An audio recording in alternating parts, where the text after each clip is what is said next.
Rigathi Gachagua seems to be the weapon formed against President William Samoei Ruto in a very long time. Regimes have been there, but they've always found their way in terms of negotiations. Rigathi Gachagua is telling William Samoei Ruto for a long time, you've had Raila Amolo Odinga, whom after demonstrations of 2-3 days would come there, negotiate with you, and everything will go silent dead. But now you are dealing with a Mau Mau man, a person who does not give a damn. And by the way, he tells William Samoei Ruto that he hasn't called for any demonstrations yet, and there will be a mother of all demonstrations coming soon. Watch this. Nimeona gazeti ya Kasongo naitwa Star inaandika ati jana kulikuwa maandamano, Rigathi, Kalonzo hawakuonekana. Sisi bado tangaza maandamano. Mlisikia tukitangaza? Sisi tunapanga maandamano. Na ile maandamano tunapanga sio ile Kasongo amezoea ati ya siku mbili watu wanarudi.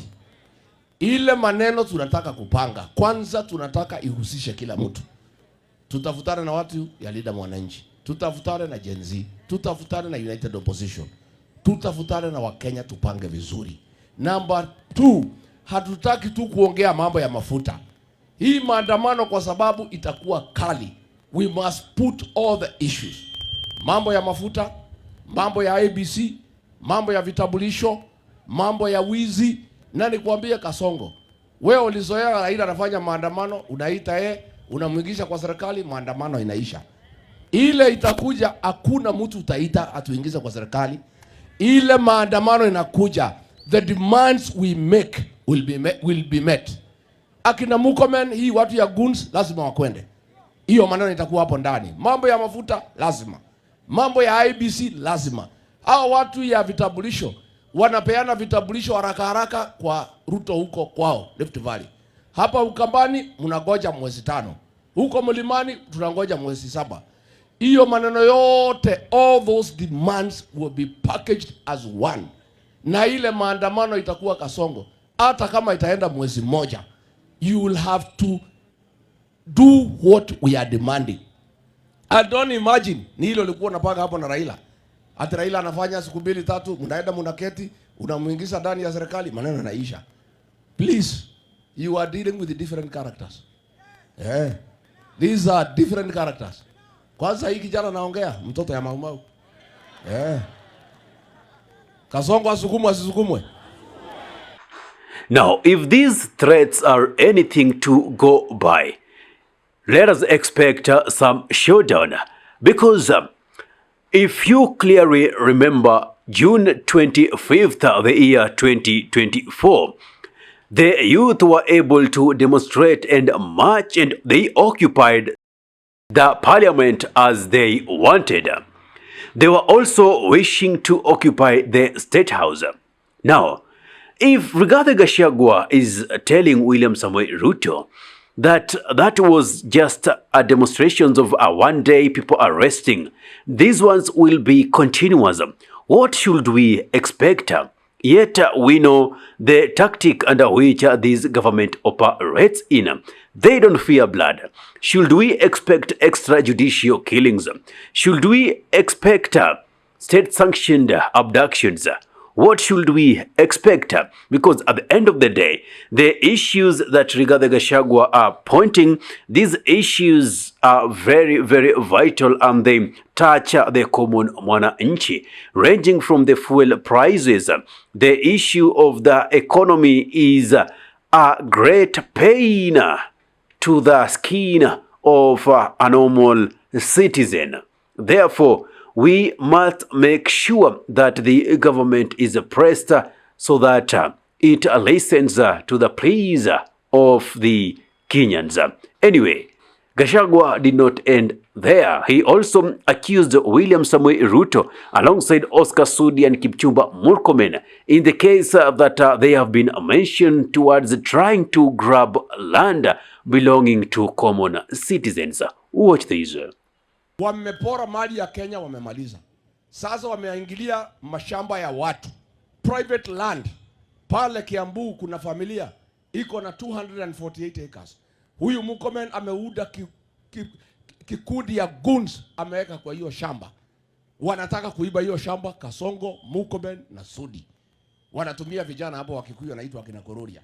Sasa huyu Kasongo ameuza Safaricom, ameuza Kenya Pipeline, ameuza kila kitu. Mali ya umma imeisha. Sasa ameanza kuingilia mashamba ya Wakikuyu pale Kiambu. Sasa nimesikia akimaliza kuvamia mashamba ya Wakikuyu atakuja hapa Ukambani avamie mashamba yenu. Sasa nyinyi Wakamba, mimi napatia nyinyi ilani. Haki ya Mungu. Hii Kasongo akirudi, akimalizana na mashamba ya Wakikuyu, ameanza saa hii, hata kabla anatafuta kura, ananyakua mashamba ya Wakikuyu akitumia Murkomen na Sudi na goons. Huyu Kasongo kwa bahati baya, mkilete mchezo arudi, atakuja achukue mashamba yenu.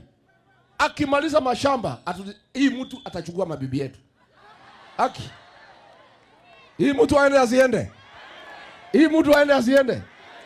Ametuma Murkomen, Kiambu na Sudi, wamemwaga 1000 goons, wamevamia shamba ya Mkikuyu hapo. Wananyakua na nguvu kwa sababu mali ya umma amemaliza. Sasa ameingilia private land.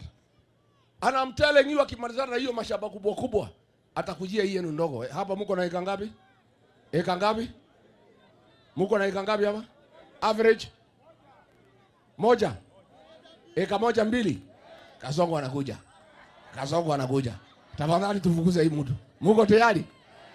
Muko tayari? Muko tayari? Adding weight into what Gachagua has already said is Kalonzo Musyoka, telling us about this issue of G2G as a scam. And for a long time I've been telling you this because Kalonzo says during their time there was a system known as OTS that was very transparent, different from the G2G that we are witnessing right now. Because in this G2G, we couldn't expect that fuel prices could skyrocket as they have been, but it should have been a way of cautioning the common mwananchi against the harsh economic times. Listen to Kalonzo Musyoka on this.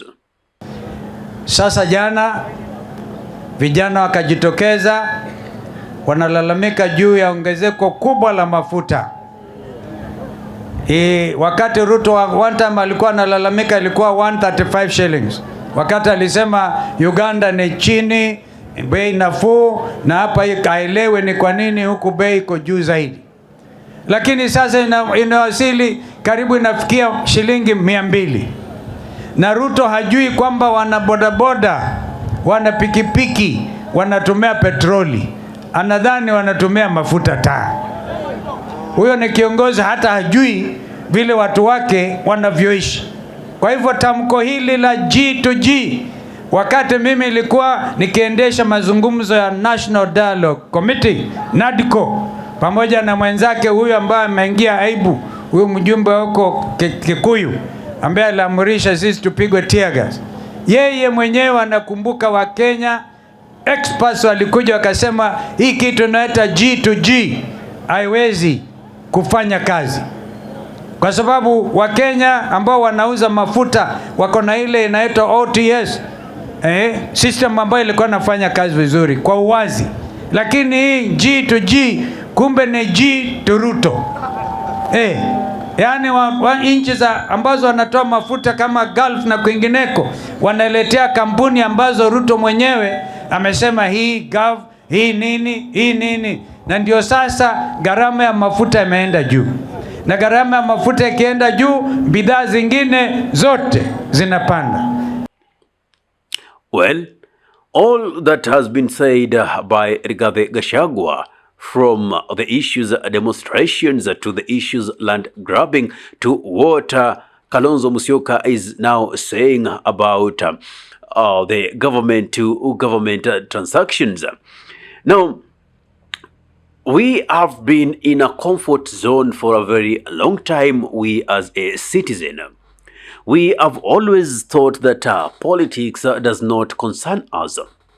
We have always thought that so long as you can afford a meal, so long as you can afford the basic needs and you can pay your rent at comfort, or maybe you own a house, you own a car, then whatever is happening in the political arena doesn't concern you.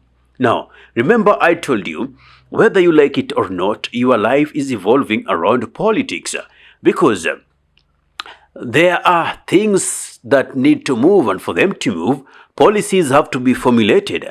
And these policies, they are coming from these politicians who debate them in a parliament. They pass these laws and they affect you directly as a common mwananchi.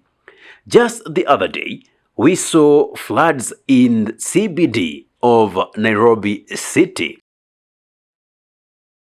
These affected those who own vehicles and big businesses, as floods carried away their vehicles. You see, this was as a result of bad policies that the CBD or Nairobi in itself does not have good drainage. So at the end of the day, politics concerns you, whether you like it or not. Therefore, when we say that we want to stand up against oppression, we want to stand up against bad governance, it is your duty to come and support, because at the end of the day, how else do you say that sovereign power belongs to the people, then you don't want to practice that which is in the Constitution? 2. We saw persons who went to demonstrate yesterday against the hiked fuel prices who were arrested in court and were presented in court. Now, I wonder that even the courts could admit that case, knowing so well that there is a law that well enshrines and gives we the citizens the freedom to picket, the democracy of demonstration. So long as we are not hurting anybody's business, we are not looting anybody's business, it is allowed. So this regime is trying to tell us that is wrong and we're not supposed to go that direction. At the end of the day, whether you like it or not, politics will be part and parcel of our daily life. What's your take? Give me your thought in the comment section below. If you're watching from our YouTube channel, kindly subscribe and press the notification button, so anytime that we are live or we upload content of this nature, you'll be the very first person to be notified. Ahmed Khalif is my name for the Unscripted Talks here in Dub Radio. Assalamu alaikum warahmatullahi wabarakatuhu. Kwa timba kali za Afrika, Dub Radio ndio mpango mzima.